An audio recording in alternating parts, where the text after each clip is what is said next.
J'avais noté des choses. J'avais juste les noms des chapitres, par exemple, ou des... Je ne sais même pas si c'est des chapitres. Happy End 1, précaution. 2, rester bête devant. 3, Happy End. 4, les mêmes mots. 5, les souliers au-dessus d'un liseré d'eau. 6, trouée de silence. 7, le temps retrouvé. 8, l'après-guillotine. 9, éloge de la nuit.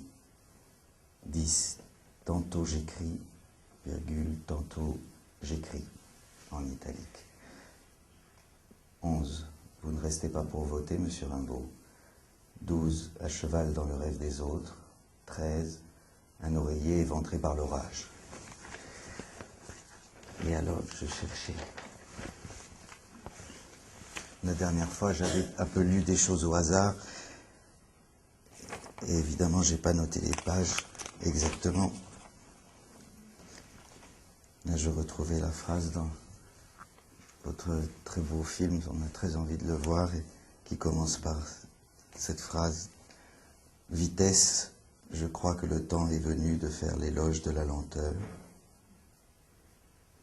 Il y a des aphorismes, des choses très courtes qui, moi, en tout cas, m'ont toujours décalé, m'ont donné, voilà, par exemple, des choses comme trop de magie tue le cinéma. Ou vermicelle, jeu combinatoire, jeu infini, l'homme vermicelle, Borges.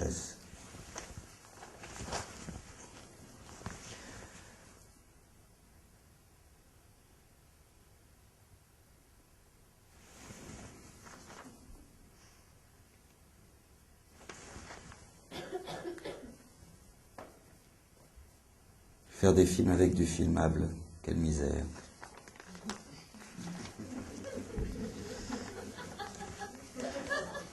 Tous les hommes sont mortels, sauf moi. J'attends qu'on me prouve le contraire. Que j'avais envie de coupler avec...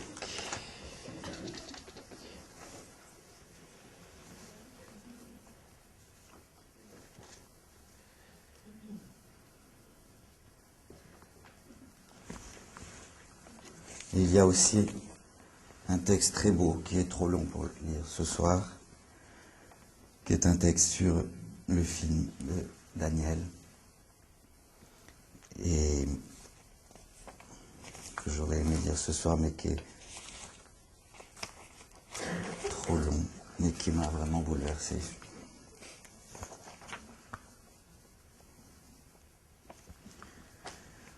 Que dit le cinéma à l'instant de sa plus haute exigence? Je veux n'emprunter au monde, visible que des forces, non des formes, mais de quoi faire des formes. Point d'histoire, point de décor, mais le sentiment de la matière même, roc, air, eau, matière végétale, et leurs vertus élémentaires, et les actes et les phrases, non les individus et leur mémoire. Mais aucun cinéaste, à l'exception sans doute de Bresson, n'a revendiqué ces exigences en des termes aussi radicaux, car ce que vous venez de lire est une citation de Paul Valéry, extraite des fragments inédits de Monsieur Test. Voilà comment André trouve un texte qui ne parle pas de cinéma, et voilà. Église, écluse. Je cherche évidemment ce que je ne trouve pas.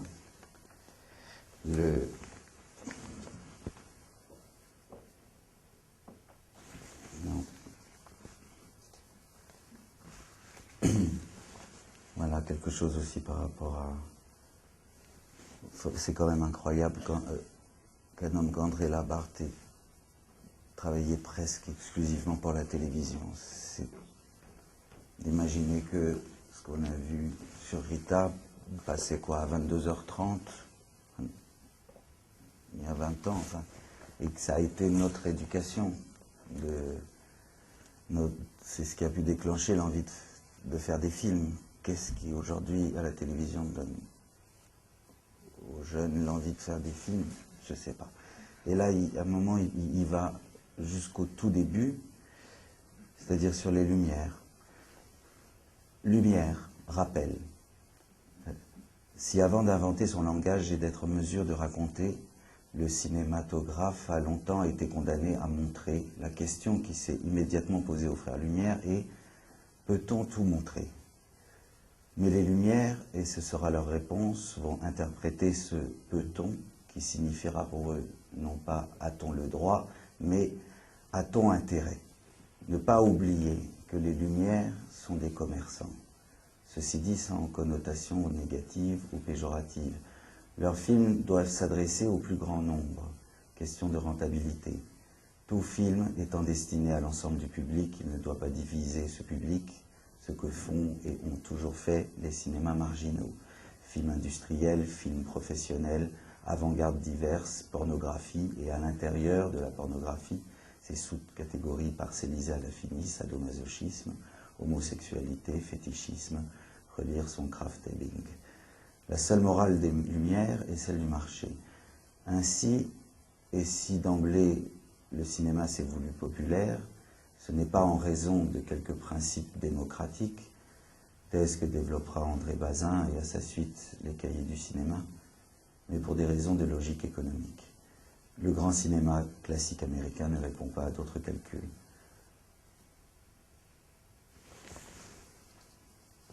Des questions qui se posent, voilà. Voilà. Tout à l'heure, il y avait les jardins. Le jardinier au cinéaste. Ne plantez pas trop profond, vous risqueriez de ne jamais voir surgir la fleur. Regardeur, liberté.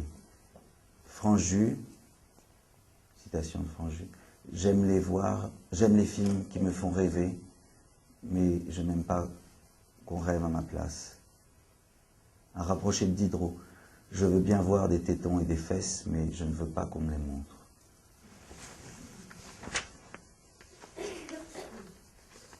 Il y a aussi un très beau texte, Un oreiller éventré par l'orage, sur comment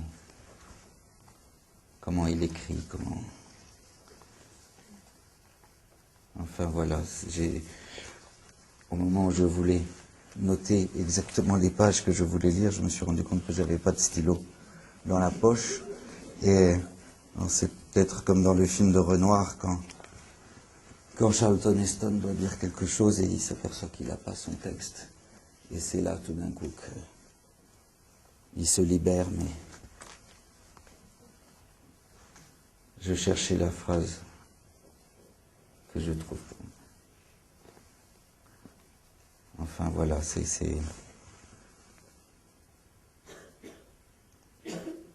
j'étais venu surtout pour vous voir.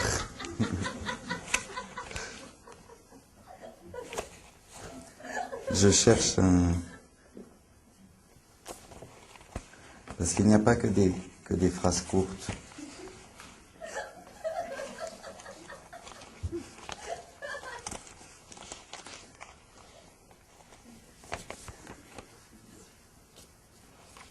J'ai bien tombé dessus.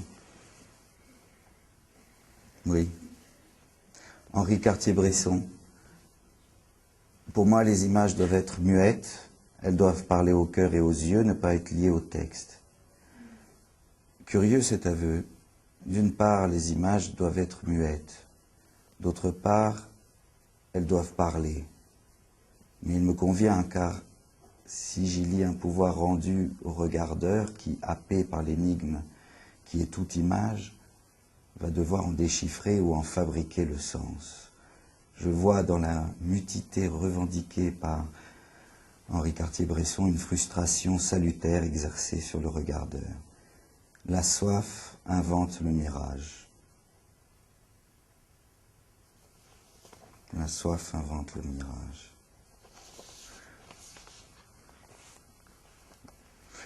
Juste un dernier texte sur... Je regardais l'autre jour les images d'un film méconnu d'Alain Cavalier, Ce répondeur ne prend pas de message. 962 entrées sur Paris en 1979.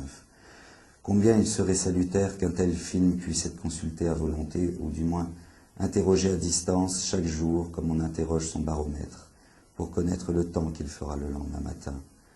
N'est-ce pas le rôle de certaines œuvres, tout particulièrement accordées à notre époque, la recherche, la règle du jeu, l'âge d'or, tous ces lignes, de nous dire comment nous habiller pour sortir, impair, manteau, et de nous dire comment chapeau, parapluie.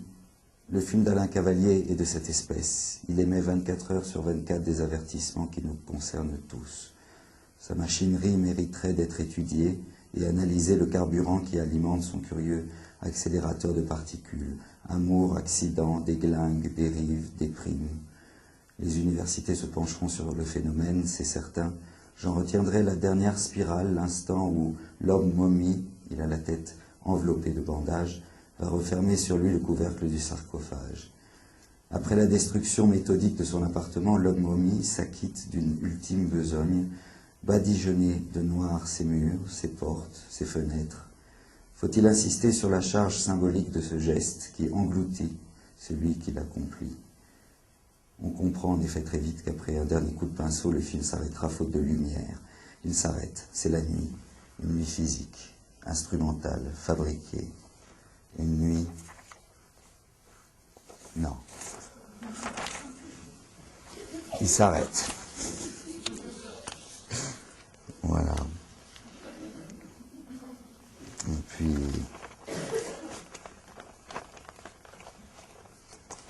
Mais je crois que là, on va pouvoir surtout regarder un autre film d'André.